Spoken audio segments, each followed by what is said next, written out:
ஆண்டவராகிய இயேசு கிறிஸ்துவின் நாமத்தினாலே நான் உங்களை மீண்டும் ஆசீர்வதிக்கிறேன். செய்தி முடிகிற வரைக்கும் சின்ன பிள்ளைங்க ரொம்ப அமைதியாக இருங்க. சின்ன பிள்ளைங்க பண்ணுற குசும்பில் நீங்களும் கலந்துடாதீங்க. கவனம் முழுவதும் எங்கே இருக்கணும்? செய்தியில் இருக்கணும். அங்கே நீங்கள் பிள்ளைகள் மத்தியில் விளையாண்டுக்கிட்டு இருந்தீங்கன்னா செய்தியை கோட்டை விட்டுருவீங்க. நான் என்ன சொல்லிக்கிட்டு இருக்கிறேன் அப்படிங்கிறத மறந்துடுவீங்க. அப்படி இங்கே உட்காந்து மறந்துட்டிங்கன்னா இங்கே வந்து உட்காந்து வேஸ்ட்டு. புரியுதுங்களா? ஓகே. ஏன்னா மெயினாக நம்ம சபை கூடுகையினுடைய விஷயம் முக்கியமானது எது அப்படின்னு கேட்டிங்கன்னா, வார்த்தையை கற்றுக்கொள்வது, வசனத்தை கற்றுக்கொள்வது. அதுதான் ரொம்ப பிரதானமான ஒரு விஷயம். வார்த்தையில் தான் ஜீவன் இருக்கிறது. வசனம் தான் நம்முடைய வாழ்க்கையை மாற்றக்கூடியதாக இருக்கிறது. ஆக நாம் வார்த்தைக்கு என்ன செய்ய முக்கிய கவனம் செலுத்த வேண்டியது அவசியமாக இருக்கிறது. அந்த வார்த்தைக்கு யார் கீழ்ப்படுகிறார்களோ அதுதான் உண்மையான ஆராதனை என்று வேதம் சொல்லுகிறது. சடங்கு முறைகள் என்றைக்குமே தேவன் விரும்புகிற ஆராதனை இல்லை. வாழ்வு முறைதான் தேவனுக்கு செலுத்தக்கூடிய ஆராதனை. அந்த வாழ்வு முறையை உங்களுக்குள்ளே கொண்டு வருவது இறை வார்த்தை.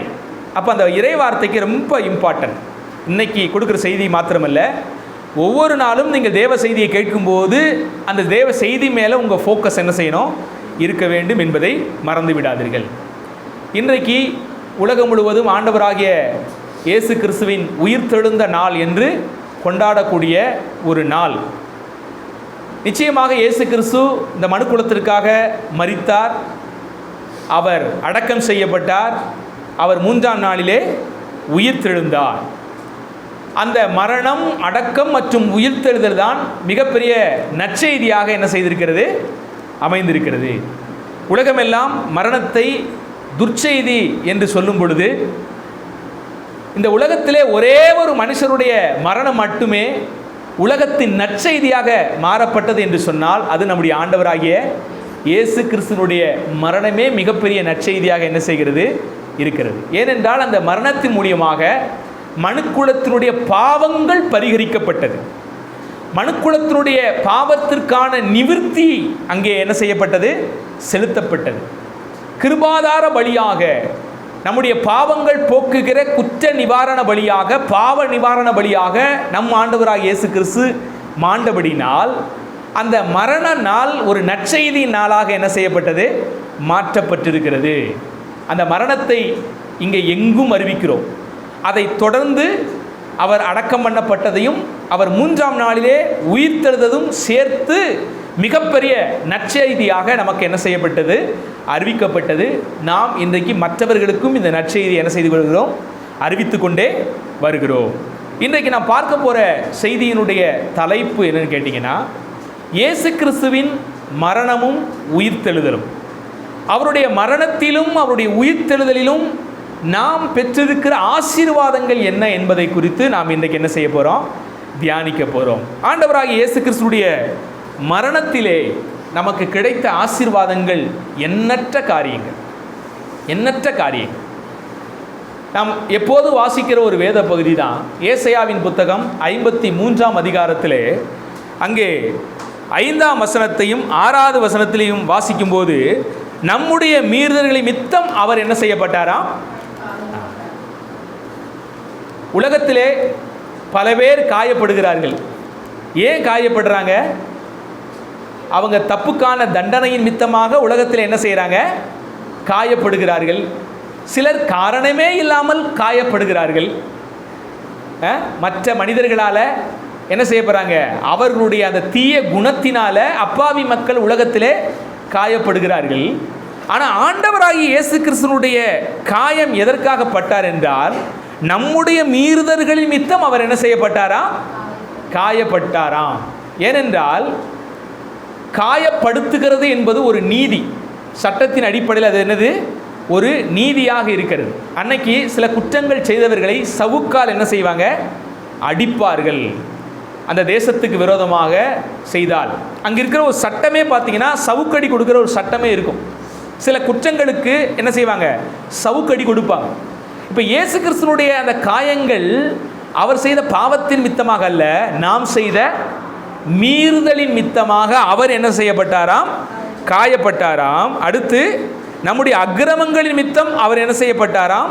நொறுக்கப்பட்டாராம். நமக்கு சமாதானத்தை உண்டு பண்ணும் ஆக்கினை அவர் மேல் வந்தது, அவருடைய தழும்புகளால் நாம் சுகமானோம். இந்த வசனம் அழகாக பாவத்தினால் நாம் அக்கிரமக்காரர்கள், நாம் மீறுதலுக்குட்பட்டவர்கள், நாம் குணமடையாத சீல் கொண்ட பாவத்தில் இருக்கிறவர்கள்.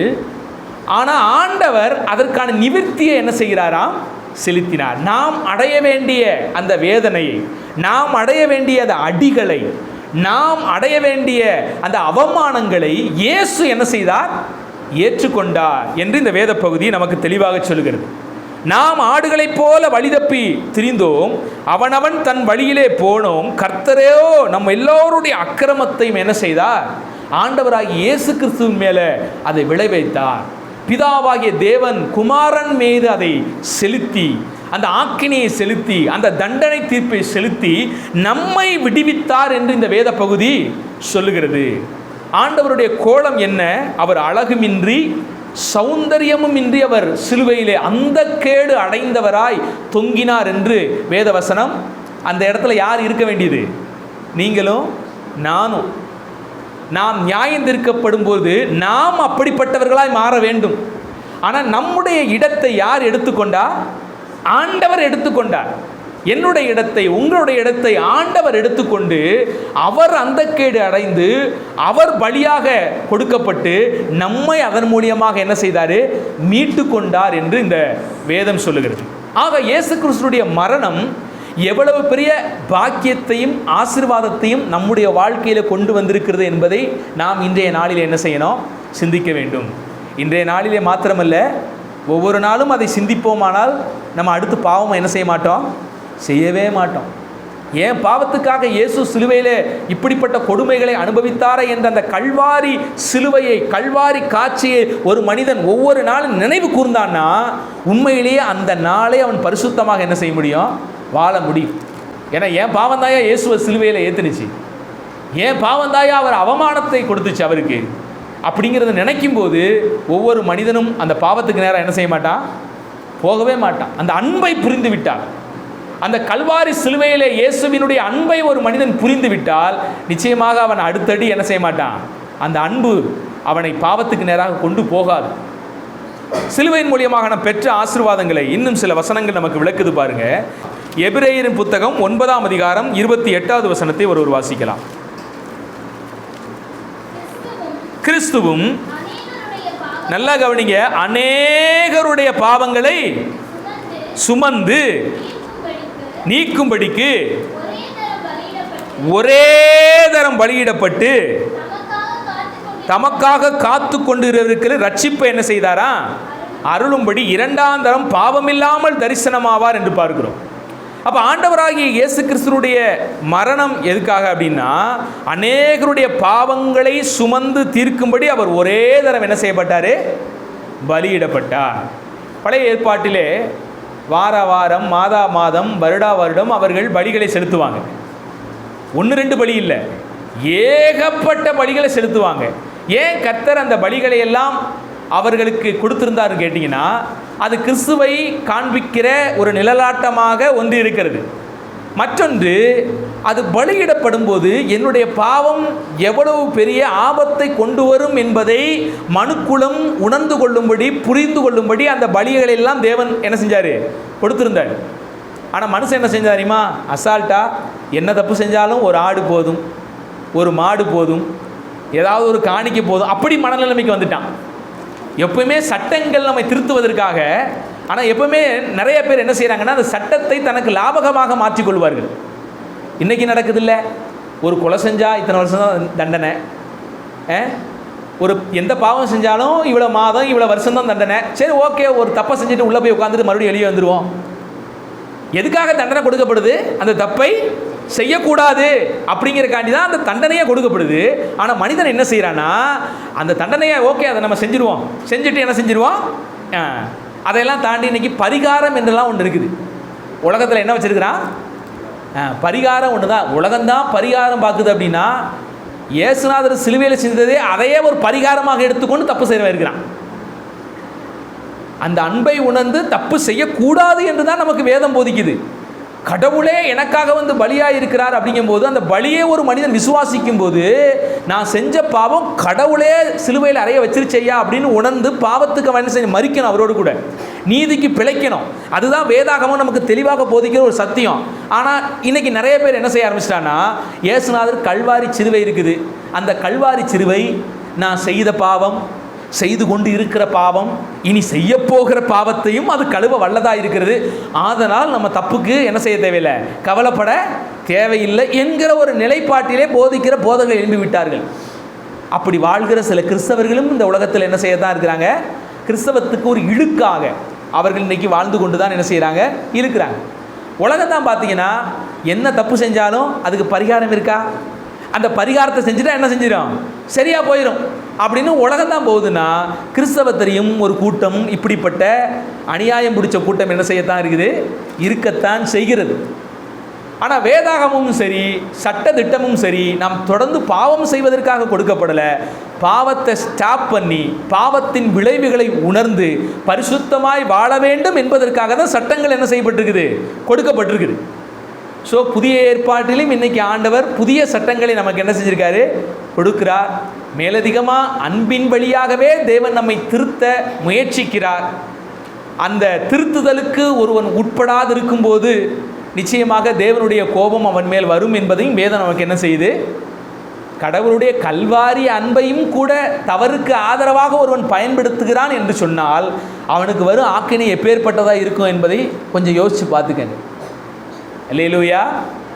ஸோ நம்முடைய பாவங்களை போக்கும்படி இயேசு கிறிஸ்து மரித்தார் என்று வசனம் நமக்கு தெளிவாக சொல்லுகிறது. ஆக மனிதனுடைய பாவம் போக்கப்பட்டு அவன் பரிசுத்தனாக மாற்றப்பட்டு அவன் பரலோகத்தின் சொந்தக்காரனாக மாற வேண்டும் என்றால் இயேசு கிறிஸ்துவின் கல்வாரி பலியை அவன் என்ன செய்யணும், முழுமையாக விசுவாசித்து தனக்காக பலியான தேவனுக்கு தன் வாழ்க்கையை தத்தம் செய்யும் போது அவன் ஜீவனை அடைகிறான், அவன் பாவங்கள் அனைத்தும் மன்னிக்கப்படுகிறது என்கிற சத்தியத்தை வேதாகம் நமக்கு போதிக்கிறது. தொடர்ந்து கலாத்தியர் 1ஆம் அதிகாரத்திலே 4வது வசனத்திலையும் கிறிஸ்துவனுடைய மரணம் நமக்கு கொண்டு வருகிற ஆசீர்வாதத்தை குறித்து விளக்குகிறது. அதை ஒருவர் வாசிக்கலாம். அவர் நம்மை, நல்லா கவனிங்க, இப்போது இருக்கிற பொல்லாத பிரபஞ்சத்திலிருந்து மீட்கும்படி தம்முடைய பிதாவாகிய தேவனுடைய சித்தத்தின்படி நம்முடைய பாவங்களுக்காக தம்மை தாமே என்ன செஞ்சாரா. இப்ப இயேசுநாதருடைய மரணம் எதற்காக, இந்த வசனம் என்ன சொல்லுது சொல்லுங்களேன் பார்ப்போம். இந்த வசனத்தை வாசிங்கல்ல, இயேசுநாதர் மரித்தார்னு எல்லாருக்குமே தெரியும். ஓகே ரைட், மரித்தார், அவ்வளோதான். ஸோ அந்த மரணம் எதற்காக அப்படின்னு இருக்குல்ல, என்ன பர்பஸுக்காக அவர் மரித்தார் அப்படின்னு இருக்குல்ல, அதை தான் நம்ம தியானிச்சுட்டு இருக்கிறோம். ஸோ முதலாவதாக பர்பஸ் என்ன நோக்கம், நம்முடைய பாவங்கள் அற நம்மை சுத்திகரித்து தேவனுக்கு முன்பாக நம்மை மாசில்லாதவர்களாக நிறுத்துவதற்காக இயேசு என்ன செய்தார், மரித்தார். இரண்டாவதாக நம்ம இங்கே வாசிக்கிறோம், என்ன வாசிக்கிறோம் 4ஆம் வசனத்தில், அவர் நம்மை இப்பொழுது இருக்கிற பொல்லாத பிரபஞ்சத்தினின்று விடுவிக்கும்படி. அப்ப இரண்டாவதாக இயேசு கிறிஸ்துவுடைய மரணம் என்னன்னா, இந்த பிரபஞ்சத்திலிருந்து நம்மை விடுவிக்கும்படி அவர் என்ன செஞ்சிருக்காரு, மரித்திருக்கிறார். பிரபஞ்சத்திலிருந்து விடுவிக்கும்படினா என்ன அர்த்தம், இந்த பூமியிலேயே இருந்து நம்ம கழட்டி தூக்கிட்டு போறக்கா, சரி அதுவும் ஒரு காலத்தில் நடக்க தான் போகுது. ஆனால் அந்த பிரபஞ்சத்துக்குள்ளே தான் இருந்து வாழ்கிறோம். இயேசு கிறிஸ்துவை நீங்கள் எல்லாரும் ஏற்றுக்கொண்டீங்க, ரட்சிக்கப்பட்டுட்டீங்க. ஆனால் இப்போதும் இந்த பிரபஞ்சத்துக்குள்ளே இருந்தால் வாழ்கிறீங்க. ஆனால் வேதம் இந்த வசனம் என்ன சொல்லுதுன்னா, பிரபஞ்சத்தில் இருந்து விடுவிக்கும்படி.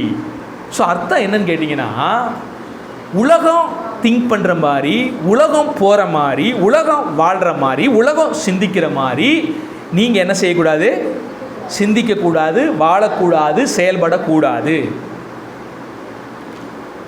பேதுரு ஒரு வசனம் சொல்கிறாரு, நம்ம அந்த வசனத்தை வாசிக்கவே. 1 பேதுரு புத்தகம் 1ஆம் அதிகாரம் 18வது வசனத்தை ஒரு வாசிங்க. இந்த வசனத்தை நல்லா கவனிங்க. உங்கள் முன்னோர்களால் பாரம்பரியமாய் நீங்கள் அனுசரித்து வந்த வீணான நடக்கையினின்று அழிவுள்ள வஸ்துக்களாகிய வெள்ளியினாலும் பொன்னினாலும் மீட்கப்படாமல் குற்றமில்லாத மாசற்ற ஆட்டுக்குட்டியாகி கிறிஸ்துவின் விலையேற பெற்ற ரத்தத்தினாலே. அப்ப உங்களை ஆண்டவர் மீட்டெடுத்தாரா? எதிலிருந்து மீட்டெடுத்திருக்கிறாரா? முன்னோர்களுடைய பாரம்பரியத்திலிருந்து உங்களை மீட்டெடுத்தாராம். ஹலோ, பாரம்பரியத்திலிருந்து வெளியே வந்துட்டீங்களா?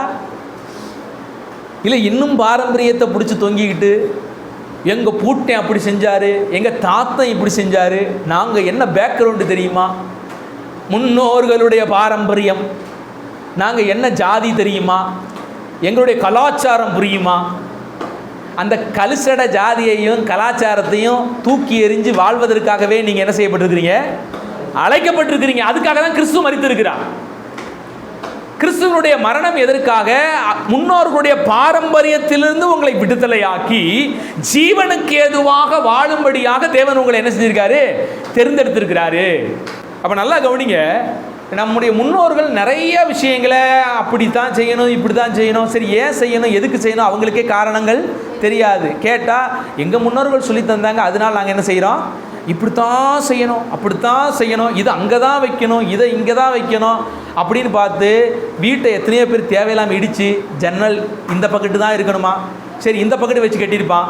சில மாதங்களுக்கு அப்புறம் இப்போ ஏதோ ராகு கேது இடம் மாறிட்டாப்புல, அதனால ஜன்னல் இங்கே இருக்கக்கூடாது, ஜன்னல் அங்கே மாற்றி போடு, பாதை இங்கே இருக்கக்கூடாது, பாதை இங்கே ஏகப்பட்ட விஷயங்களை பாரம்பரியங்களை என்ன செஞ்சுருப்பாங்க. இடம் பார்க்கும்போது வீடு கட்டும்போது கூட கிழக்கு பார்த்த வாசல். சில அறிவியல் காரணங்கள் அதுக்கு சொல்கிறாங்க. ஏன்னா அந்த சூரிய வெளிச்சத்துக்கு நேராக நம்ம வீடு கட்டணும், அதுதான் ஒரு ஆரோக்கியமாக இருக்கும், வெளிச்சம் வாசலில் படுற மாதிரி இருக்கணுமா. ஸோ அது சிலவங்க அப்படி சொல்லுவாங்க. ஒருவேளை நம்ம மைண்டு முழுக்க அப்படி சயின்ஸ் ரீதியாக நீங்கள் வச்சு பார்த்தீங்கன்னா ஓகே. ஆனால் இந்த உள்ளக்க எப்படி இருந்தாலும் ஒரு பயத்தை வச்சுக்கிட்டு இப்படி நம்ம பார்த்தோம்னா அது உருப்படாமல் போயிடும், அந்த இடம் நமக்கு நிலைக்காமல் போயிடும், அது சாபமாகி போயிடும், அதனால அது ஒரு வாஸ்துப்படி தான் கட்டணும். இந்த பள்ளி விழுந்தா வாஸ்து பார்க்குறது, பூனை குறுக்க போனால் அந்த சகுனம் பார்க்குறது, ஆவிக்குரிய வட்டாரத்துலேயும் இந்த சகுனம் பார்க்குறாங்க தெரியுமா உங்களுக்கு? சில நேரங்கள் அப்படி சகுனம் பார்க்குறாங்க. சில ஊழியர்களுக்கு காணிக்கை கொடுக்கும்போது நல்ல நேரம் பார்த்து கல்யாணம் பண்ணுறதும் கிறிஸ்டியானிட்டி இன்றைக்கி இருக்குது.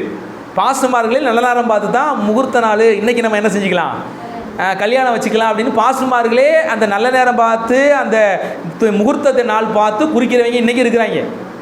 எல்லாமே பார்க்குறாங்க. பாஸ்டர்மார்கள் சொல்லிக் கொடுக்க வேண்டியது பாஸ்டர் தான், ஒழுக்கப்படுத்த வேண்டியது பாஸ்டர் தான், பாஸ்டர்மார்கள் எல்லாமே பண்ணுறான். பாஸ்டர்மார்களே என்ன கேஷன் பார்த்து அந்த கேஷன் அடிப்படையில் பார்த்து கொடுக்குற ஆளுன்னு இருக்கிறான். இவன் தான் போதிச்சு திருத்தினவனை செய்கிறதில்ல. அது மாதிரி எல்லா விஷயத்தையுமே இன்றைக்கி பாஸ்டர்மார்கள்ட்டையும் நிறைய பிரச்சனை இருக்குது.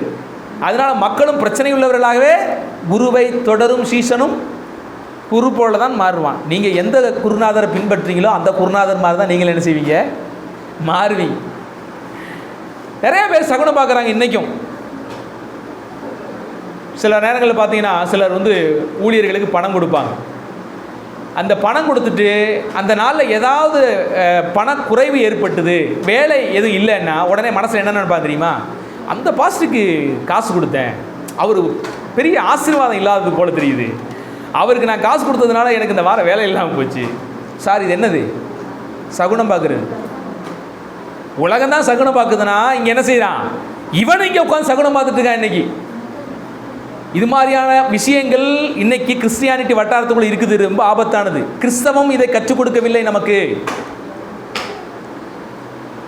இப்படியெல்லாம் பார்த்துட்டு இருந்தீங்கன்னா உலகத்தில் நம்ம என்ன செய்ய முடியாது, தவறானவர்கள்ட்ட போய் மாட்டிக்கொள்வதற்கு தான் இதெல்லாம் வழிவகைக்குமே ஒழிய உங்களுக்கு வேற எந்த நல்ல விஷயத்தையும் இது கற்றுக் கொடுக்காது. நீங்கள் யோசிச்சு பாருங்கள், நம்ம வாழ்க்கையில் ஏதாவது சகுனம் பார்த்துட்டு அலையிறோமா? நமக்கே தெரியாது இது சகுனம் அப்படின்ட்டு, ஆனால் சகுனம் பார்த்துட்டு இருப்போம். வெளியே போகும்போது எங்கே போகிறீங்கன்னு கேட்டக்கூடாது. சில பிள்ளைங்கள்லாம் வெளியே போகும்போது, அப்பா எங்கே போகிறீங்க, எங்கே வெளியே போகும்போது என்ன எங்கே போகிறீங்கன்னு கேட்குற. ஓயாமல் எங்கே போகிறீங்க ஏது போகிறீங்க அப்படின்னு தொல்லை பண்ணுற மாதிரி கேட்டால், எங்கேயோ போயிட்டு வரோம், உனக்கு என்னம்மா போய் வேலையை பாருமா அப்படின்னு சொல்கிறது தப்பு இல்லை. ஆனால் நிறைய பேர் உள்ளக்குள்ள அந்த சகுன பயம் இருக்கும். என்ன வெளியே போகும்போது எங்கே போகிறீங்கன்னு கேட்டுட்டாலே அப்படின்ட்டு என்ன செய்யுது, அதை பயங்கரமாக பிள்ளைகள்கிட்ட கோபம் அனலை காட்டுறது.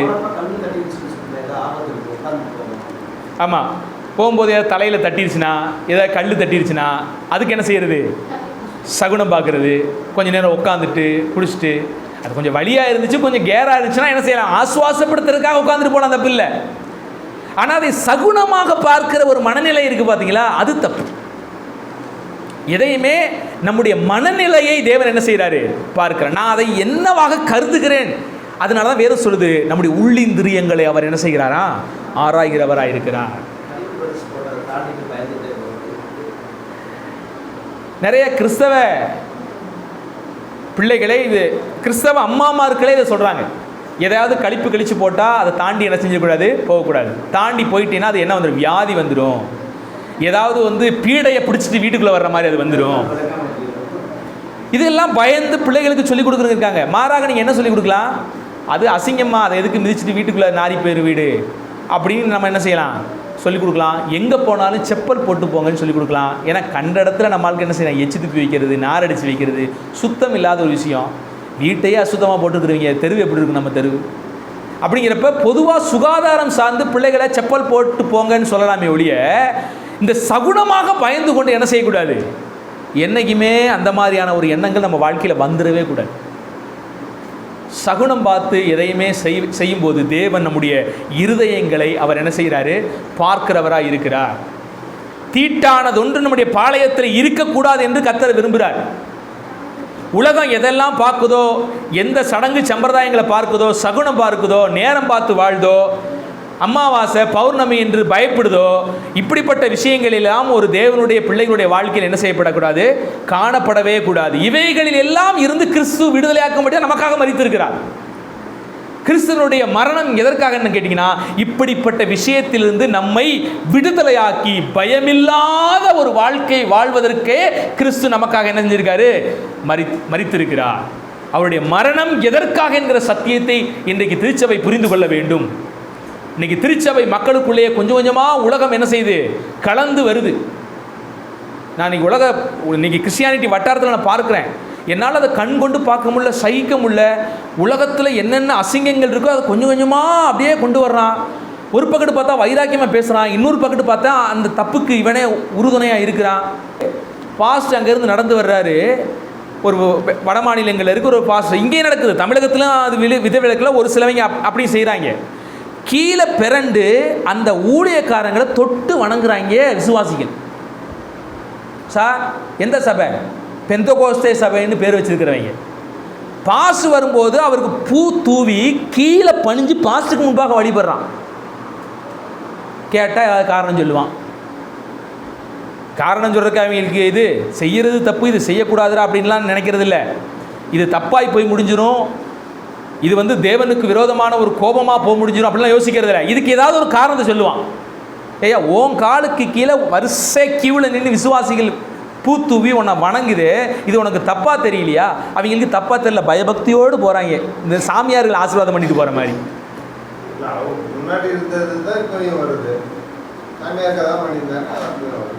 பிரதர் சொன்ன மாதிரி ஏற்கனவே சாமியாருக்கு அடிமையாக இருந்தவங்க இப்போ பாஸ்டருக்கு அடிமையாக மாறிட்டாங்க. பாஸ்டர்களை தேவ வார்த்தையை கொடுக்கிறவர், சத்தியத்தை கொடுக்கிறவர். அதனை நிமித்தமாக நீங்கள் அவர் மேலே மதிப்பும் மரியாதையும் அன்பும் இருக்கணும். அதுக்காண்டி அவர் காலில் போய் என்ன செய்யக்கூடாது, வரிசையாக கீழே நின்று வணங்குற புத்தி நம்மக்கிட்ட இருக்கக்கூடாது. கிறிஸ்தவம் அதை கற்றுக் கொடுக்கவில்லை. அது வெளியே உலகம் என்ன செய்து மக்களை வஞ்சித்து இன்றைக்கி என்ன செய்யுது இருக்குது.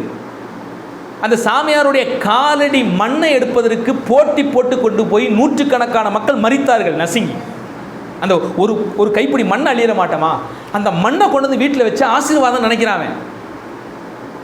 அதுக்காண்டி இன்னைக்கு உலகம் என்ன செய்யுது, அப்படி மூட நம்பிக்கையில் மூழ்கி கிடக்குது. ஆனால் இன்னைக்கு கிறிஸ்தவ வட்டாரத்தில் இது கொஞ்சம் கொஞ்சமாக உள்ள நுழைய ஆரம்பிச்சிருக்குது. அருமையான தேவனுடைய பிள்ளைகளை, கிறிஸ்துவின் மரணம் எதற்காக, இப்படிப்பட்ட காரியத்திலிருந்து உங்களை விடுதலையாக்குவதற்காகத்தான் கிறிஸ்து மரித்தார் என்பதை மறந்து விடாதீர்கள். முன்னோருடைய சகல பாரம்பரியங்கள், உலக வழிபாடு, நீங்க உலகத்துல தான் இருக்கிறீங்க. ஆனா உலகம் போல வாழ்வதற்கு தேவன் உங்களை தேர்ந்தெடுக்கவில்லை. மாறாக தேவனுக்காக வாழும்படி உலகத்திலிருந்து தேவன் உங்களை மீட்டெடுத்திருக்கிறார். நீங்க உலகத்திலிருந்து வெளியே வந்த ஒரு வாழ்க்கை வாழ்ந்துகிட்டு இருக்கிறீங்களா? தண்ணிக்குள்ள மீன் உப்பு தண்ணிக்குள்ள தான் கிடக்கு, கடல் தண்ணிக்குள்ள. ஆனாலும் அந்த உப்பாகப்பட்டது உடம்புல சாராது. உப்புங்கிற சுவை இருக்குங்களே, அந்த சுவை உடம்புல ஏன் சாராதுன்னா அது உயிரோடு இருக்குது. எப்போ உயிர் அந்த உடம்புக்குள்ள உப்பு சாருன்னு கேட்டிங்கன்னா செத்து போன பிறகு தான் சாரு. ஒரு மீன் செத்துருச்சுன்னா உப்பு போட்டு பிரட்டினீங்கன்னா அந்த பாடி ஃபுல்லாக உப்பு சுவை ஏறும். அதை மீனை சாப்பிடும்போது உப்பு என்ன செய்யும்? இதே இது ஒரு உயிரோடு இருக்கிற மீனை பிடிச்சி பிச்சு நீங்கள் கடிச்சு பாருங்களேன், உப்பே இருக்காது அந்த மீன்களை. ஸோ உப்பு எப்போ அதுக்குள்ளே ஊறி சாருதுன்னு கேட்டிங்கன்னா செத்தா தான் சாரு. அப்போ நீங்கள் கிறிஸ்துவுக்குள் ஜீவனோடு இருந்தீங்கன்னா இந்த உலகத்துக்குள்ளே நீங்கள் இருந்தாலும் இந்த உலகத்தினுடைய தேவையில்லாத காரியங்கள் உங்கள் உடம்புல சாராது. செத்துட்டிங்கன்னா என்னதாயிரும்? ஸோ அதுவே புரிஞ்சுக்கலாம், நீங்கள் செத்து போன வாழ்க்கை வாழ்ந்துட்டு இருக்கீங்களா, கிறிஸ்துவுக்குள்ளே ஜீவனோடு இருக்கிற வாழ்க்கை வாழ்ந்துட்டு இருக்கீங்களா அப்படிங்கிறத புரிஞ்சுக்கலாம். அப்போ அருமையானவர்களே, இந்த ஆராதனை நேரத்தில் நீங்கள் புரிஞ்சு கொள்ள வேண்டிய விஷயம், கிறிஸ்துவனுடைய மரணம் இந்த உலகத்திலிருந்து, உலக போக்கு, உலக வழிபாடு, உலக தவறான சிஸ்டங்கள், உலகம் எதெல்லாம் முற்போக்கு என்று சொல்லிக்கொண்டு பாவத்துக்கு நேரம் ஓடுது பார்த்தீங்களா, அவைகளை விட்டு வேறு பிரித்து தேவன் உங்களை தேர்ந்தெடுத்திருக்கார். எதன் மூலியமாக? தம்முடைய மரணத்தின் மூலியமாக உங்களை விலைக்கிரயமாய் வாங்கிவிட்டார். அவர் தன்னையே பலியாக செலுத்தி உங்களை அவர் என்ன செஞ்சிட்டாரு? மீட்டெடுத்து விட்டார். நீங்கள் அதற்காக ஒரு மரித்த ஒரு வாழ்க்கை வாழ்றீங்களா? ஸோ கிறிஸ்துவனுடைய மரணம் எதற்காக என்பதை புரிந்து கொள்ளுங்கள். மூன்றாவதாக கிறிஸ்துவனுடைய மரணம் எதற்காக? எபேசியர் 5ஆம் அதிகாரம் 2வது வசனத்தை வாசிக்கலாம். எபேசியர் 5ஆம் அதிகாரம் 2வது வசனம்.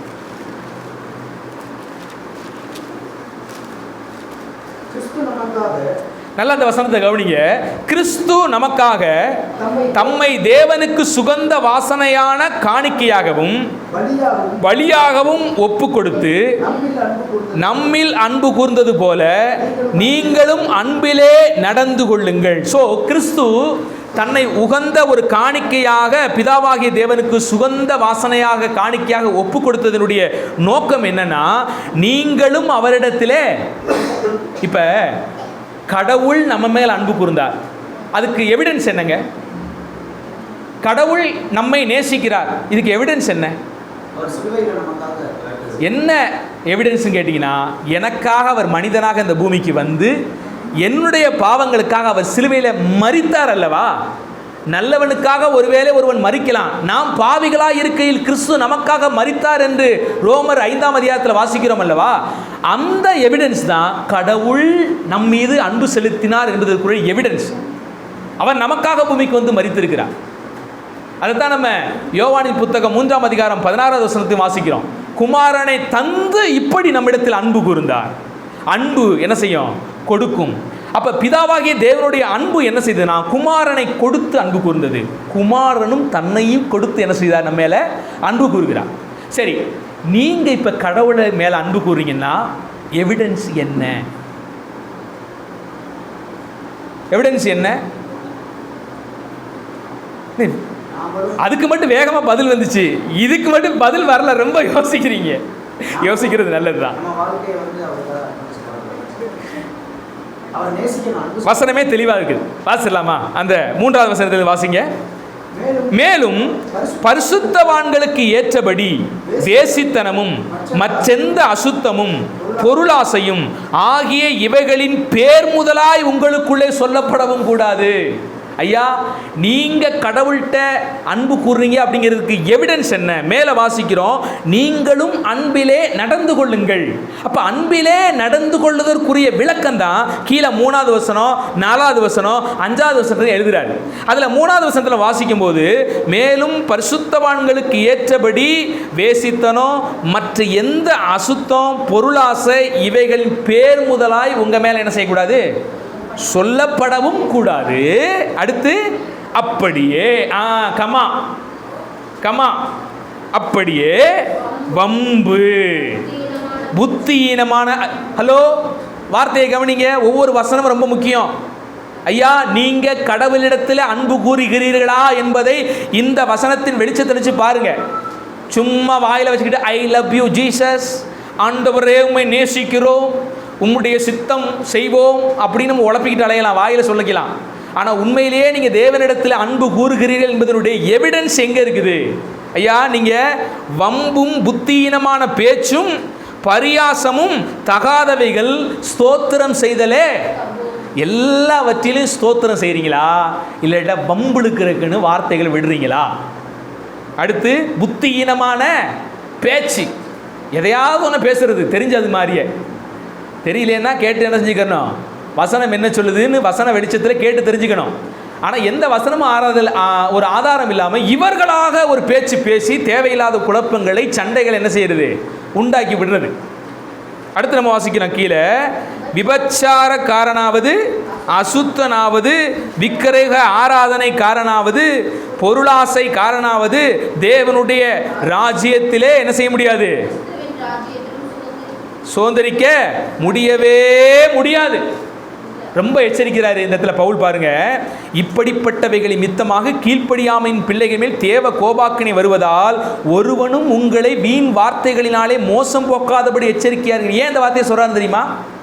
ஒருவனும் வீண் வார்த்தைகளினாலே உங்களை மோசம் போக்காதபடிக்கு எச்சரிக்கையாருங்கள். ஏன் இதை சொல்றாருன்னா, நிறைய பேர் என்ன சொல்றாங்கன்னா, கிருபை இருக்குது அதனால இதெல்லாம் நம்ம செஞ்சா கூட பிரச்சனை இல்லைன்னு பேசுறாங்க பார்த்தீங்களா? அதனால தான் ரொம்ப தெளிவாக பவுலடிகள் கூப்பிடுறாரு, இப்படி வீண் வார்த்தைகளை பேசி இதெல்லாம் செஞ்சாலும் பிரச்சனை இல்லை, தேவன் கொடுத்த ரட்சிப்பு நித்திய ரட்சிப்பு, நம்ம என்ன தப்பு செஞ்சாலும் அது ஒரு பெரிய பஞ்சாயத்தாக பிராபலமாக வராது, பரலோகம் போறதுக்கு அது தடையா இருக்காது, அதெல்லாம் நினச்சி நீங்கள் சங்கோச்சப்படாதீங்க. இந்த லெனின் சொன்னாரே, 2 பொண்டாட்டிக்கு துரோகம் பண்ணிட்டு நீங்கள் வேறு கம்பெனியில் வேறு ஒரு ஆளை நீங்கள் வச்சுக்கிட்டு இருந்தாலும் என்ன இல்லை, ரட்சிப்பை இழக்க மாட்டீங்க. இப்படிலாம் ரட்சிப்பை இழக்க மாட்டீங்க, என்ன செஞ்சாலும் ரட்சிப்பை இழக்க மாட்டீங்க எல்லாம் பேசிக்கிட்டு இருந்தார். கடைசியில் மொத்தமாக ஆண்டவர் விட்டு என்ன செஞ்சிட்டாரு, ஆண்டவர் பாஸ் அவுட் பண்ணி, நீ இங்கே இருந்தால் செயல்பட மாட்டா தம்பி, உன்னால் எவனும் உருப்பட மாட்டான் போல அப்படின்னு என்ன செஞ்சிட்டாரு, நீக்கு நாராயணதெல்லாம் ஆள் போயிட்டார். இப்போ கஷ்டமாக தான் இருக்குது மனசுக்கு. ஒரு நல்ல வேதத்தை தெளிவாக போதிக்கக்கூடிய ஒரு மனுஷன்தான். ஆனால் சில தவறான போதனைகளும் அவரிடத்தில் இருந்தது. அந்த போதனை ஒட்டுமொத்தமாக அவருடைய வீழ்ச்சிக்கு காரணமாகிவிட்டது. ஆக நல்லா கவனிங்க, தேவனால் மீட்கப்பட்ட பிள்ளைகள் தேவனிடத்தில் அன்பு கூறும்படி பிறந்தவர்கள். தேவனிடத்திலே அன்பு கூறுகிறோம் என்பதற்குரிய அடையாளம் என்னன்னா, இந்த பட்டியல் போடுறாங்க பார்த்தீங்களா, இந்த பட்டியல் எல்லாம் நம்முடைய வாழ்க்கையில் இருக்கணும். இந்த பட்டியலையெல்லாம் தூக்கி தூர போட்டுட்டு ஏசுநாதர் சும்மா நாங்கள் அன்பு கூறுறோம் வாயில் வடை சுட்டுக்கிட்டு இருந்தீங்கன்னா, அதுக்கு தான் இந்த வார்த்தை எழுதப்பட்டிருக்குது. ஒருவனும் உங்களை வீண் வார்த்தைகளை சொல்லி வஞ்சிக்காதபடிக்கு என்ன பண்ணுங்க, எச்சரிக்கையாயிருங்க. நீங்கள் பரிசுத்தமாக வாழணுங்கிறதான் தேவனுடைய நோக்கம். அதுக்கு தான் உங்களை அழைச்சிருக்கிறாரு. நீங்கள் உலகத்திலிருந்து வேறு பிரிக்கப்பட்டவர்கள். எதற்காக உங்களை வேறு பிரித்தாரு?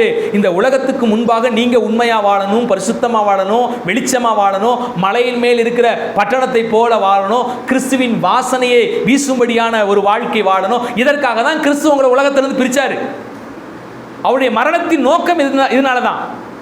கிறிஸ்து தம்மை நமக்காக தந்து அன்பு கூர்ந்தது போல நீங்களும் உங்கள் வாழ்வை கிறிஸ்துவுக்காக கொடுத்து என்ன செய்யணும், அன்பு கூறணும். அதுதான் நீங்கள் கடவுள் மேலே அன்பு கூறுறீங்க அப்படிங்கிறதுக்கான எவிடன்ஸ்.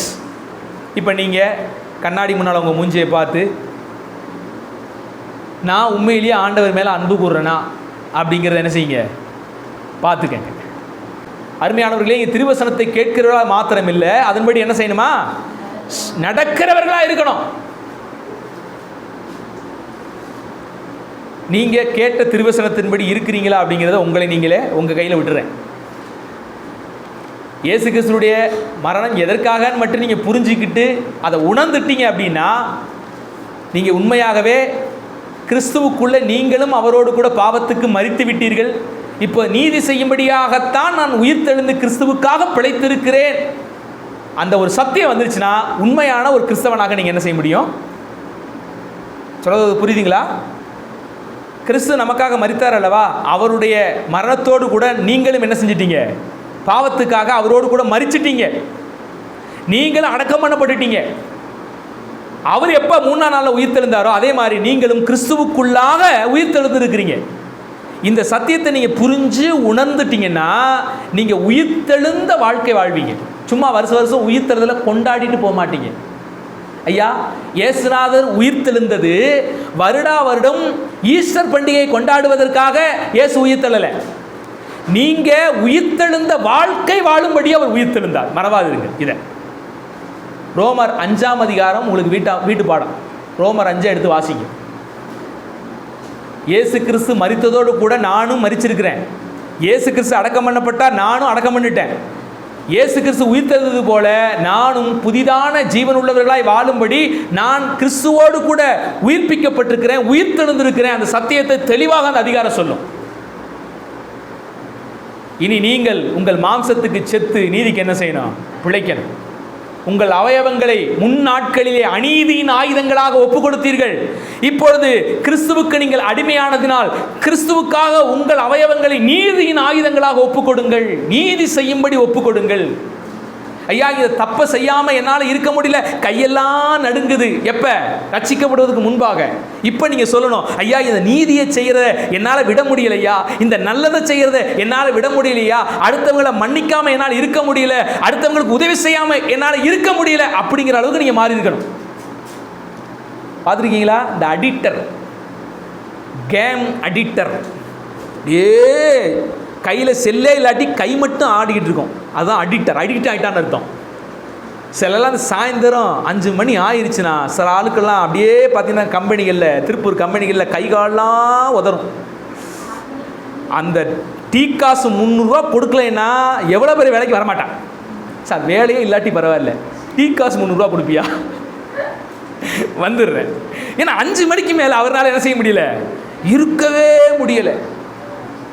சில தவறான விஷயங்களை செய்யாமல் அவங்க வாழ்க்கையில் என்ன செய்ய முடியாது, எவ்வளவோ விடணும் முயற்சி பண்ணுவாங்க. சிலலாம் பார்த்தீங்கன்னா சில தவறுகளை விடணும் அப்படின்ட்டு இந்த 40 டேஸை யூஸ் பண்ணுவாங்க. பார்த்துருக்கீங்களா? நமக்கு இந்த 40 நாள் இப்போ முடிவாயிருச்சு. 40 நாளுடைய முடிவு முடிஞ்சு இப்போ நம்ம ஈஸ்டருக்கு நேரம் வந்திருக்கிறோமா, அவங்க அதை கொண்டாடுறாங்க பாரம்பரியமாக. நமக்கு அந்த பாரம்பரியத்தில் நம்ம எப்பவும் போல் கிறிஸ்துவுக்குள்ள என்ன செய்கிறோம், எப்பவும் போல் நம்ம இருக்கிறோம். ஸோ அவங்க அந்த 40 டேஸை பார்த்தீங்கன்னா இப்படி திருத்த முடியாத சில விஷயங்களை திருத்திக் கொள்வதற்காக அதை என்ன செய்ய கொண்டு வருவாங்க. ஆனால் 40 நாளுக்கு அப்புறம் பார்த்தீங்கன்னா மறுபடியும் பழைய குருடி கதவை திரடி அப்படின்னு போயிடுவாங்க. இதே மாதிரி தான் உலகத்துலையும் பார்த்தீங்கன்னா இந்த மாலை போடுவாங்க. சில தப்பை விடணுங்கிறக்காண்டியே, கட்டுப்பாட்டுக்குள்ளே இருக்கணுங்கிறக்காண்டியே சிலர் வந்து மாலை போடுவாங்க, தெரியுமா? ஆனால் இப்போ எல்லாம் அப்படி இல்லை. மாலையை போட்டுகிட்டே இப்போ எல்லா வேலையும் செய்ய ஆரம்பிச்சிட்டான். நல்லா கசக்கி உள்ளே தூக்கி வைக்கிறான், நல்லா பீடியை குடிக்கிறான், சிகரெட் அடிக்கிறான். ஆமாம், இப்போ சரக்கை போட்டுகிட்டே எல்லா வேலையும், மாலையை போட்டுகிட்டே எல்லா வேலையும். யாராவது கட்டுப்படுத்தலாம் முடியல சார். நான் இந்த பாவத்தோட சாமி இருந்தால் இருக்கட்டும், இல்லாட்டி சாமி போட்டும் அப்படிங்கிற நிலைமைக்கு என்ன பண்ணிட்டாங்க, இன்னைக்கு வந்துட்டாங்க. சரியா? உலகம்தான் அப்படி இருக்குது. நம்மளை பார்க்கணுமா இல்லையா? நாம் இன்னைக்கு எப்படி நிலைப்பாட்டோடு இருக்கிறோம்? அருமையான தேவனுடைய பிள்ளைகளே, கிறிஸ்துவோடு கூட நாமும் மரித்து விட்டோம்.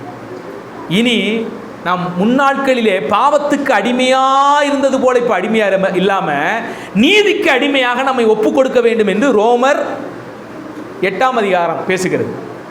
நீதிக்கு நம்மை அடிமையாக என்ன செய்யணுமா, ஒப்பு கொடுக்க வேண்டும் என்று வேத வாக்கியம் நமக்கு தெளிவுபடுத்துகிறது.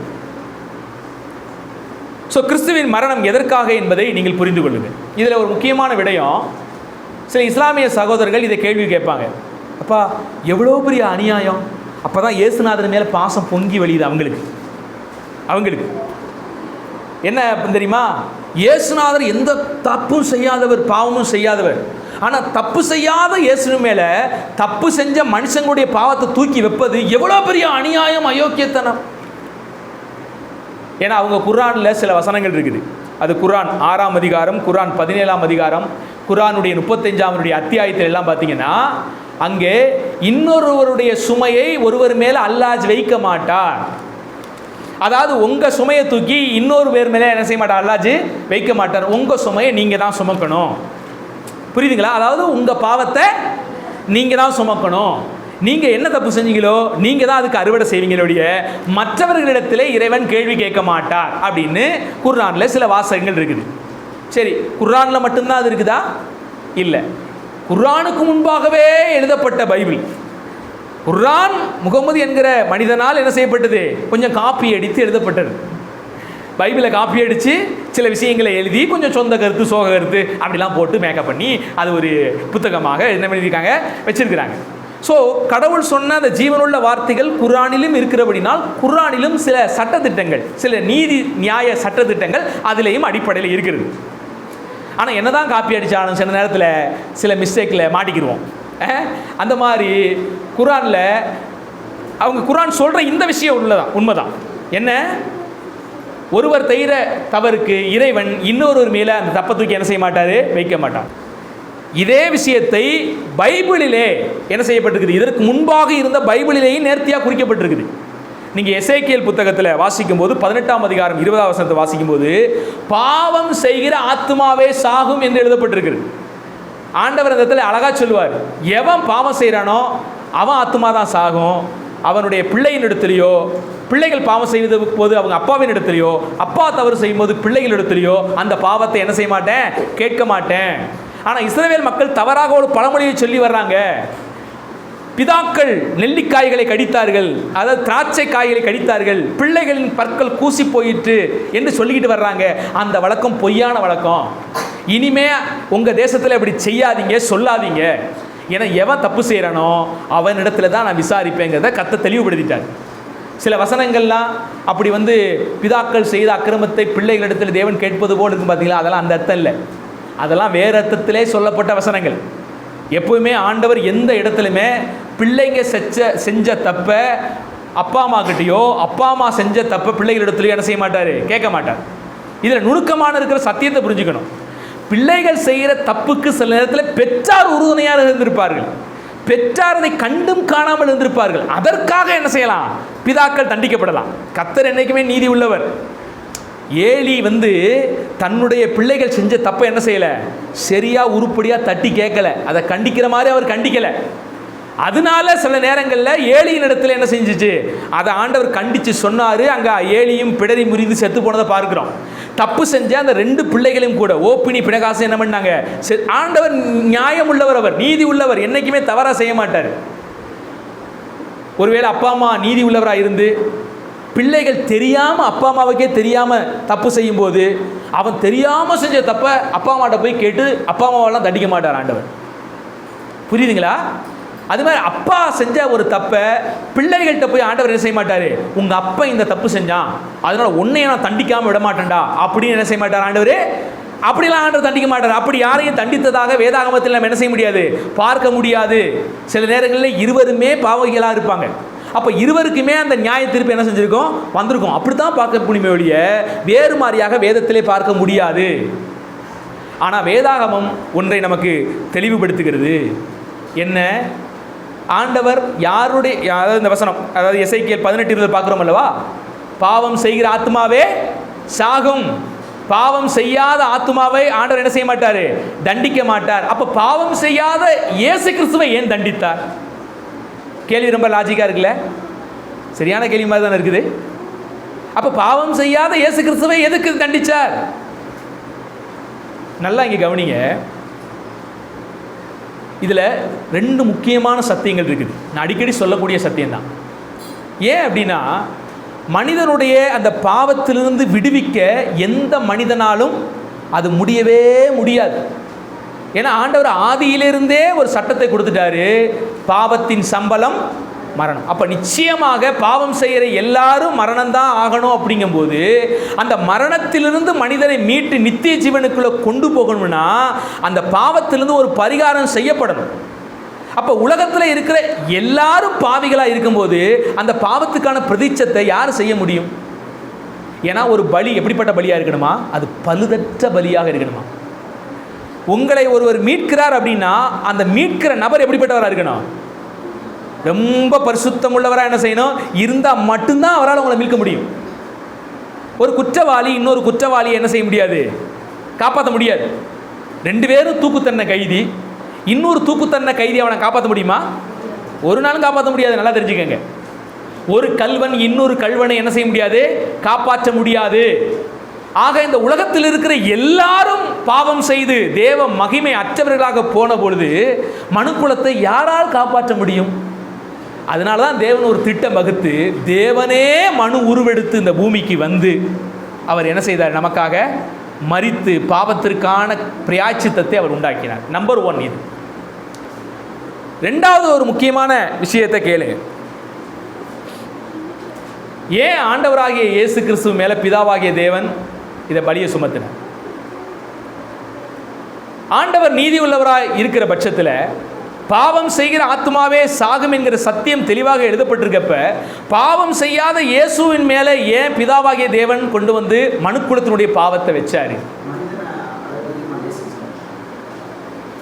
நேசம் என்கிறதெல்லாம் உண்மை, நீங்கள் சொல்கிறதெல்லாம் அதெல்லாம் மறுக்க முடியாது. ஆனால் சத்தியத்தின் அடிப்படையில் வாங்கங்கிறேன். அதுக்காண்டி அதிக நேசம் இருந்தால் கொலையாளியை விட்டுற முடியுமா? ஒரு ஜட்ஜு சொல்கிறாரு, நான் ரொம்ப இந்த குற்றவாளியை நேசிக்கிறேங்க, அவன் 50 கொலை பண்ணியிருந்தாலும் நான் விட்டுறேங்க அப்படின்னு விட்டால் நீங்களாம் ஏற்றுக்குருவீங்களா?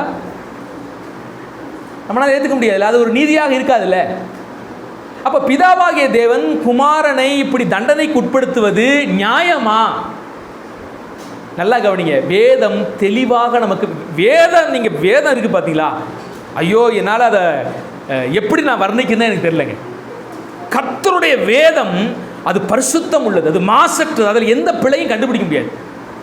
பிழை மாதிரி தெரிகிறதெல்லாம் நம்ம அறிவு குறைவாக இருக்கிறனால அது பிழையாக தெரியுது சிலருக்கெல்லாம். ஆனால் கர்த்தருடைய வேதம் குறைவற்றதாக என்ன செய்கிறது இருக்கிறது. நல்லா கவனிங்க, பிதாவாகிய தேவன் குமாரனை ஒப்பு கொடுத்தார், பல இடங்களில் வசனம் இருக்குது, உண்மைதான். ஆனால் பிதாவாகிய தேவன் குமாரனை கட்டாயப்படுத்தினாரா?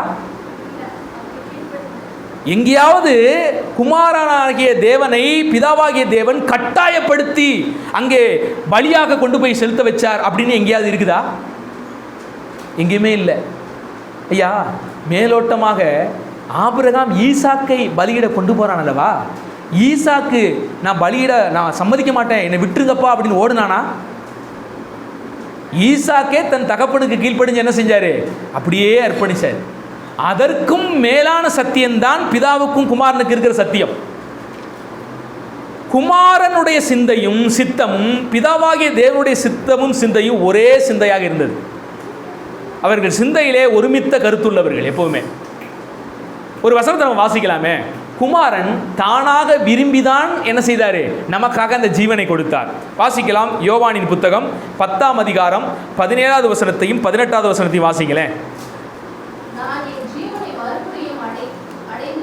நல்லா கவனிங்க, நான் என் ஜீவனை மறுபடியும் அடைந்து கொள்ளும்படிக்கு நான் அதை கொடுக்கிறபடினால பிதா என்னில் அன்பா இருக்கிறார், எடுத்துக்கொள்ள மாட்டான். நல்லா கவனிங்க, நான் அதை நல்லா கவனிங்க, இங்க ஆண்டவர் அவரா விரும்பிதான் என்ன செய்யறாரு? பல இடங்களிலே இயேசு கிறிஸ்துவே சொல்றாரு, எனக்காண்ட ஒரு சரீரத்தை மட்டும் தாங்க. அவராக விரும்பி வாலின்றியாக வந்து நம்முடைய பாவங்களை அவர் ஏற்றுக்கொண்டார் என்றுதான் கர்த்தருடைய வார்த்தை சொல்லுகிறது.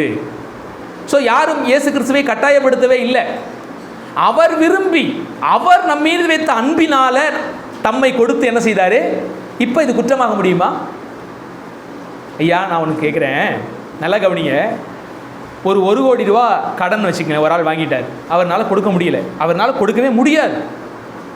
இப்போ அவர் மேலே நேசம் வைத்த ஒரு நபர் தானாக விரும்பி அந்த 1 கோடி ரூபா கடனை நான் செலுத்தி தீர்த்துறேன் அப்படின்னா அதை ஏற்றுக்கலாமா, ஏற்றுக்கக்கூடாதா?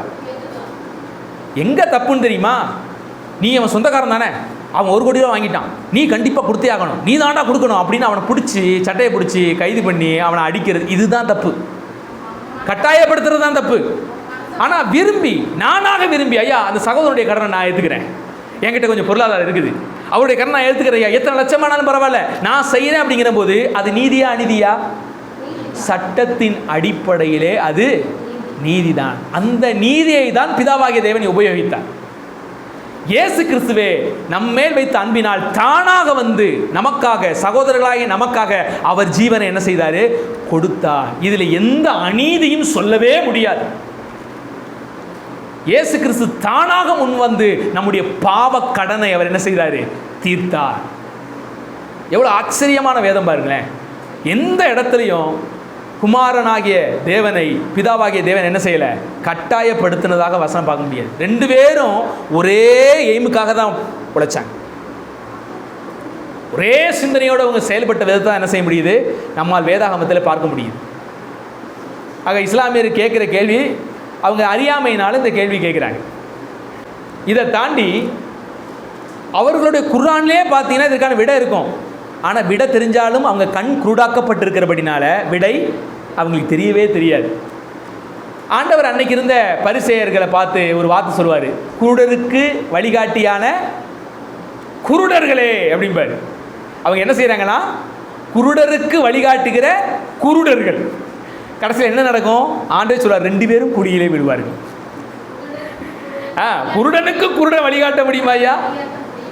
நான் வா வழிகாட்டுறேன், குருடா கண்ணு இல்லையா, வா நான் வழிகாட்டுறேன், இவனும் குருடையா எப்படி?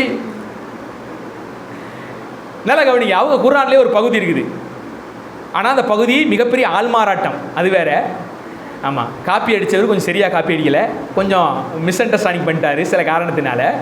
என்ன அப்படின்னு கேட்டிங்கன்னா, ஆபிரகாம் ஈசாக்கு சம்பவம் வேதாகமத்தில் இருக்கிறது அல்லவா, இது நமக்கு எழுதப்பட்டு ஏறத்தாழ 4000 வருடம் முன்பாக எழுதப்பட்டது. ஆனால் குர்ஆனிலே இப்போ ஒரு 1500 வருஷத்துக்கு முன்பாக முகமது என்ன செய்கிறாரு, அவங்க குர்ஆனில் எழுதும் போது ஒரு சம்பவத்தை அப்படியே ஆள்மாறாட்டம் செய்து உல்டாவாக எழுதியிருக்கிறார்.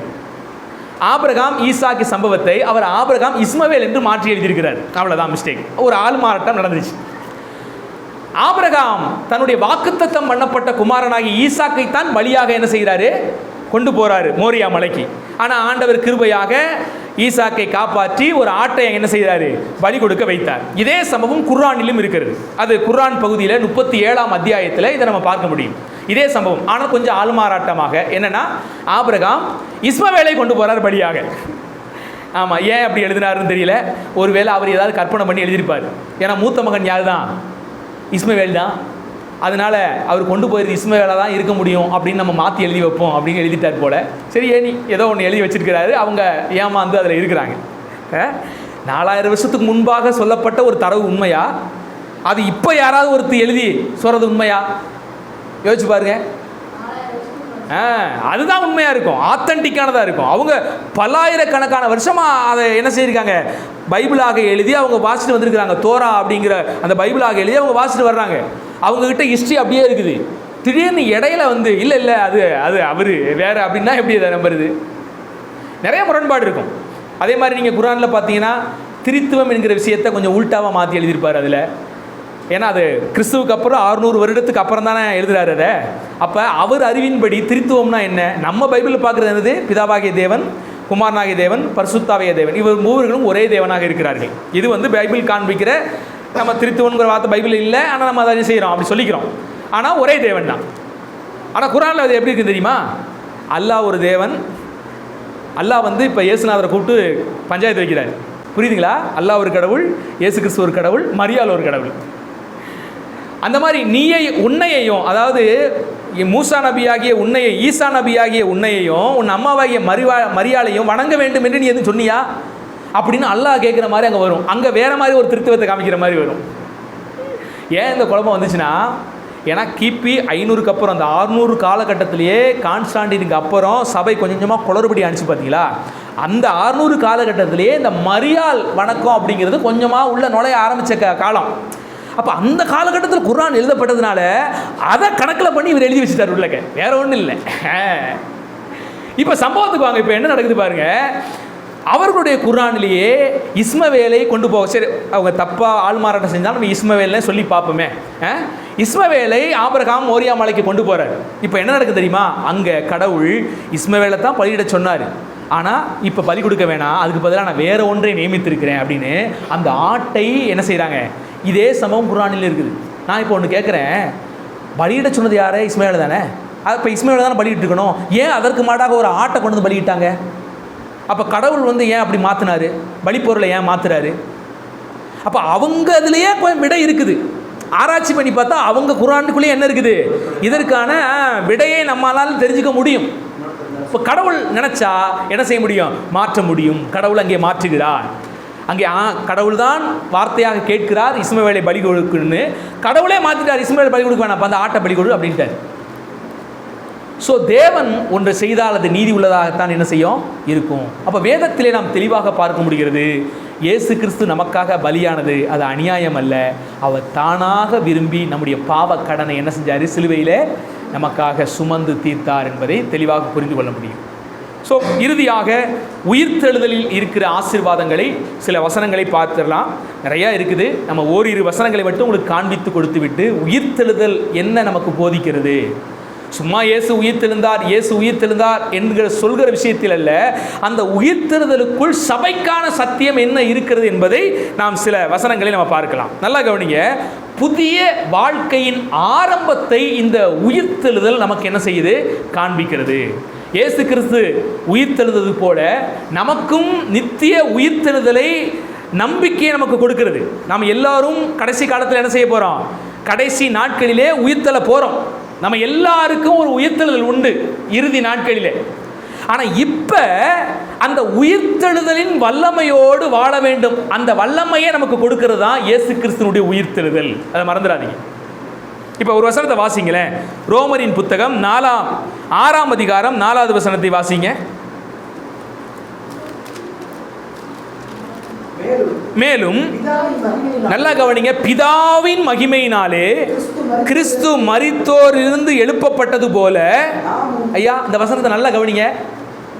இந்த உயிர்த்தெழுதல், இயேசு கிறிஸ்து உயிர்த்தெழுந்தார் பார்த்தீங்களா, அந்த உயிர்த்தெழுதலை ஒப்பிட்டு பவுலடிகள் பரிசுத்த ஆவியானவர் ஒரு சத்தியத்தை என்ன செய்கிறாரு, பேசுகிறார். இந்த இடத்துல பவுலடிகள் மூலியமாக பரிசுத்த ஆவியானவர் ஒரு சத்தியத்தை இங்கே பேசுகிறாரு. என்ன பேசுகிறாரு? இதை கடைசி நாட்களிலே நம்மெல்லாம் உயிர்த்தெழுந்து கிறிஸ்துவோடு கூட போக போகிறோம் பார்த்தீங்களா, அதை குறித்து பேசலை. மாறாக என்ன சத்தியம் வெளிப்படுத்தப்பட்டிருக்குது? வாசிக்க பெறுது தொடர்ந்து. மேலும் பிதாவின் மகிமையினாலே கிறிஸ்து மரித்தோரிலிருந்து எழுப்பப்பட்டது போல நாமும் புதிதான ஜீவன் உள்ளவர்களாய் நடந்து கொள்ளும்படிக்கு அவருடைய மரணத்துக்குள்ளாக்கும் ஞானஸ்தானத்தினாலே கிறிஸ்துவுடனே கூட. அப்ப நல்லா கவனிங்க, இங்க அடக்கம், அந்த உயிர்ப்பிக்குதல் எதை குறித்து சொல்லப்படுகிறதுனா, புதிதான ஜீவன் உள்ளவர்களாய் நீங்கள் நான் என்ன செய்யணுமா? ஐயா, நீங்களும் நானும் கிறிஸ்துவோடு கூட மரித்து அடக்கம் பண்ணப்பட்டோம். இப்போ நம்ம எழுந்தார் பார்த்தீங்களா இயேசு கிறிஸ்து, அந்த எழுதல் எதை குறிக்குதுன்னா, நாம் புதிதான ஜீவன் உள்ளவர்களாய் நடந்து கொள்வதை அது வெளிப்படுத்துது. அப்போ சபை கிறிஸ்துவின் உயிர்த்தெழுதலோடு கூட இணைந்திருக்குமானால் அது புதிதான ஜீவன் உள்ளதாய் வாழும். பழையவைகள் எல்லாம் அங்கே என்ன செய்யப்பட்டுரும்? ஒளிந்து போயிருக்கும். அதுதான் வேதம் சொல்லுது, ஒருவன் கிறிஸ்துவுக்குள் இருந்தால் அவன் புது சிருஷ்டியாக இருக்கிறான். பழையவைகள் எல்லாம், ஐயா, பழையவைகள் எல்லாம் ஸ்டோரேஜில் வச்சுருக்கிறோம், கண்ணாடி போட்டு பூட்டி பத்திரமா வச்சுருக்கிறோம், மூடி போட்டு மூடி வச்சுருக்கிறோம். அப்போ எப்போ எழுந்திருக்க வைப்போம்? இல்லை இல்லை இல்லை இல்லை. என்ன சொல்லுது அந்த வசனம்? ஒளிந்து போயின எல்லாம் எப்படி ஆயின? புதிதாயின என்று வேத வசனம் நமக்கு தெளிவாக சொல்லுது. அடுத்து பாருங்க, வசனம் சொல்லுது பாருங்க. 6ஆம் வசனம் வாசிங்க. இல்ல, 5ஆம் வசனத்திலே வாசிங்களேன். அற்புதமான வார்த்தை. ஆகையால் அவருடைய மரணத்தின் சாயலில் நாம் இணைக்கப்பட்டவர்களானால் அவர் உயிர்த்தெழுதலின் சாயலிலும் இணைக்கப்பட்டிருப்போம். இப்ப உயிர்த்தெழுதலின் சாயலிலே நீங்கள் இணைக்கப்பட்டிருந்தால் என்ன நடக்குது? கீழே, நாம் இனி பாவத்துக்கு ஊழியம் செய்யாதபடிக்கு பாவ சரீரம் ஒளிந்து போகும் பொருட்டாக நம்முடைய பழைய மனுஷன் அவரோடு கூட சிலுவையில் அறையப்பட்டதென்று அறிந்திருக்கிறோம். பாவத்துக்கு மரித்த நாம் இனி அதிலே எப்படி பிழைப்போம் என்று கேட்கிறார். ஐயா, வசனம் புரியுதுங்களா? இயேசு கிறிஸ்துவினுடைய உயிர்த்தெழுதலோடு கூட நீங்கள் இணைக்கப்பட்டவர்களா இருந்தீங்கன்னா, பழைய மனுஷன் செத்து புதிய மனுஷன் புதிய கிரியைகளை செஞ்சு என்ன செய்யணும்? வாழணும். அதுதான் உயிர்த்தெழுதலின் வல்லமை. இன்னைக்கு உயிர்த்தெழுதலின் பண்டிகையை சில பாரம்பரிய கிறிஸ்தவர்கள், பெயர் கிறிஸ்தவர்கள் எப்படி கொண்டாடுறாங்க தெரியுமா? நேற்றுக்கே ஃபுல்லாக சரக்கு வாங்கி வச்சு கொண்டாடுறான். ஐயா, இயேசு கிறிஸ்து உயிர்த்தெழுந்ததே புதிய ஜீவனுள்ளவராய் கிறிஸ்துவுக்காக வாழ்வதற்கு தான் உயிர்த்தெழுதல் பண்டிகையை. ஆனால் அந்த உயிர்த்தெழுதல் பண்டிகையாக மாற்றி என்ன செய்கிறான்? இப்போ பாவம் செய்யறதுக்காக அதை பயன்படுத்திட்டு இருக்கிறான். இன்னைக்கு எவ்வளோ பெரிய அக்கப்போர் பாருங்களேன். பாவிகளை மீட்கவே கிறிஸ்து இயேசு உலகத்தில் பிறந்தார். கிறிஸ்துமஸ் எதை நமக்கு வெளிப்படுத்துது? பாவிகளை மீட்க இயேசு கிறிஸ்து பிறந்தார். இவன் கிறிஸ்துமஸையே பாவம் செய்யறதுக்கு பயன்படுத்த ஆரம்பிச்சிட்டான். இன்னைக்கு கிறிஸ்துமஸ் ஆனால் போதும், ஒரு டப்பா சரக்கு வீட்டில் வாங்கி வச்சுக்கிறான். சில பெயர் கிறிஸ்தவருடைய நிலைமை இன்னைக்கு, நாங்கள் பாரம்பரிய கிறிஸ்தவர்கள் சொல்கிறாங்க பார்த்தீங்களா, அவங்க நிலைமை இன்னைக்கு அப்படி தான் இருக்குது. ஸோ சத்தியம் அவங்களுக்கு இன்னுமே புரியலை, வெளிப்படலை. இந்த வசனம், இந்த ரோமரின் புத்தகத்தை நீங்கள் நல்லா வீட்டில் வாசிங்க. இந்த உயிர்த்தெழுதலின் வல்லமையை குறித்து எவ்வளோ அழகாக வசனம் சொல்லுது பாரு. ஸோ புதிதான ஜீவன் உள்ளவர்களாய் நாம் இன்று இருக்கிறோமா என்பதை நினைவிலே கொள்ளுங்கள். அடுத்து 2 கொரிந்தியர் 5ஆம் அதிகாரம் 17வது வசனத்தை வாசிக்கலாம். நான் வாசிக்கிறேன், கவனிங்க. இப்படி இருக்க ஒருவன் கிறிஸ்துவுக்குள் இருந்தால் அவன் எப்படி இருக்கிறானா? புது சிருஷ்டியாக இருக்கிறான். பழையவைகள் எல்லாம் என்ன பண்ணிடுச்சு? ஒளிந்து போயிற்று என்று வாசிக்கிறோம். தொடர்ந்து நீங்கள் கொலேசையர் 2ஆம் அதிகாரம் 12வது வசனம். கொலேசையர் 2ஆம் அதிகாரம் 12வது வசனம். துரைத்தனங்களையும் அதிகாரங்களையும் உரிந்து கொண்டு வெளியரங்கமான கோலமாக்கி சிலுவையிலே அவர் என்ன செய்தாரா? வெற்றி சிறந்தார். நல்லா கவனிங்க, இதையும் நீங்கள் வீட்டில் வாசிங்க. இதில் எல்லாம் இந்த பழைய ஏற்பாட்டு எல்லா விதமான வழிமுறைமைகள், சடங்கு முறைமைகள், சம்பிரதாய முறைகள் இதையெல்லாம் ஒழித்து ஆண்டவர் என்ன செஞ்சாரா? வெளியரங்கமான கோலமாக்கி சிலுவையிலே வெற்றி சிறந்தார் என்று பார்க்கிறோம். கிறிஸ்துவுடைய உயிர்த்தெழுதலின் வல்லமை என்ன அப்படின்னா, அனைத்து விதமான சடங்குகளையும் ஒழித்து கிறிஸ்துவுக்குள் புதிய வாழ்க்கை வாழ்வது. அதனால தான் நம்ம பந்தியில் சொல்கிறோம், புதிய உடன்படிக்கையின் ரத்தம். புதிய உடன்படிக்கையின் ரத்தம் எதை குறிக்குதுன்னா, புதிய அந்த உயிர்த்தெழுதலை குறிக்குது. பழையவைகள் ஒழிந்து புதியவைகள் பிறக்கிறதை குறித்து வெளிப்படுத்துது.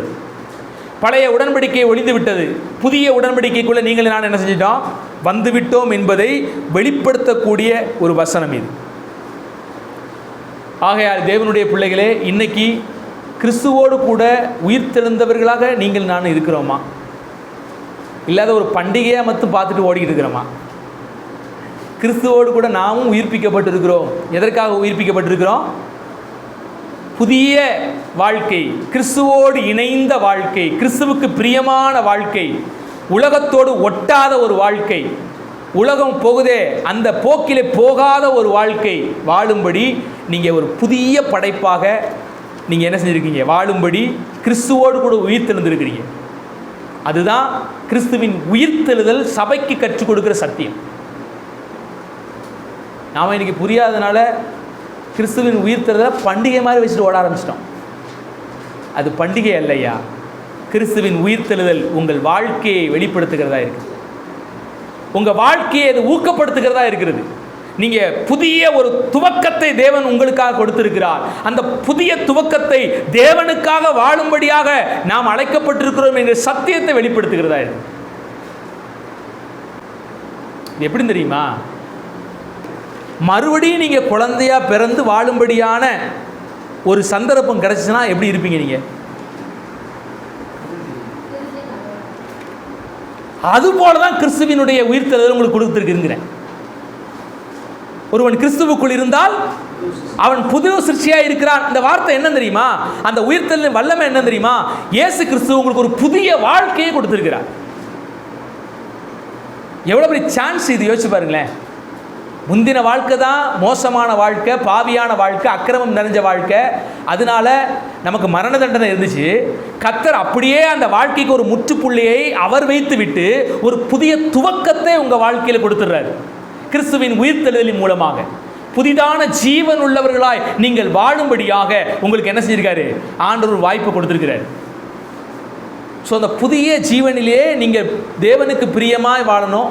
எப்படி வாழ்வது அப்படிங்கிறதுக்கு தான் திருவசனமாகிய ஞானப்பாலை கொடுத்துருக்கிறார். ஏன் நீங்கள் புதிதாய் பிறந்த குழந்தைகளைப் போல திருவசனமாகிய ஞானப்பாலின் மேல் வாஞ்சையாக இருங்கள்னு சொல்லுது பார்த்தீங்கன்னா, ஏன்னா கிறிஸ்துவுக்குள்ள ஒரு மனுஷன் பிறக்கும் போது அவன் புது சிருஷ்டியாக இருக்கிறான். அவன் ஒரு குழந்தை மாதிரி புதிய ஒரு வாழ்க்கைக்குள்ளே வர்றான்.